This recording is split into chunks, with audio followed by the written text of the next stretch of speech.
അപരിചിതർ പലരും പരിചിതരാകുമ്പോൾ പരിചിതർ പലരും അപരിചിതരാവുന്നത് നമ്മൾ അറിയാറേയില്ല. കാലം കരുതി വെക്കുന്ന വിചിത്രമായ കൗതുകമാണിത്. മനുഷ്യബന്ധങ്ങളുടെ ഏറ്റവും നിശബ്ദമായ വേദന നമ്മൾ പതിയെ പരിചയപ്പെടുന്ന അന്യന്മാരല്ല, പതിയെ അന്യരാകുന്ന പരിചിതരാണ്. ചിലർ നമ്മളിലേക്ക് നടന്നു കയറുന്നു, മറ്റു ചിലർ നമ്മളിൽ നിന്നും ഇറങ്ങിപ്പോകുന്നു. രണ്ടും സംഭവിക്കുന്നത് ഒരേ വാതിലിലൂടെയാണെന്ന് മാത്രം. നമുക്ക് നഷ്ടപ്പെടുന്നത് ഒരു മനുഷ്യനെയോ ഒരു ബന്ധത്തെയോ മാത്രമല്ല, നമ്മളായിരുന്നൊരു പതിപ്പിനെയും ഒരിക്കൽ നമ്മൾ അത്ര ആഴത്തിൽ അനുഭവിച്ചിരുന്നതുമായ ഒരു ലോകത്തെയുമാണ്.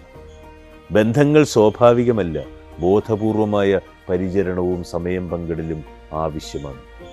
ശ്രദ്ധിക്കാതെ പോകുന്നത് നമ്മൾ തിരിച്ചറിയാത്ത നഷ്ടങ്ങൾക്ക് വഴിയൊരുക്കും.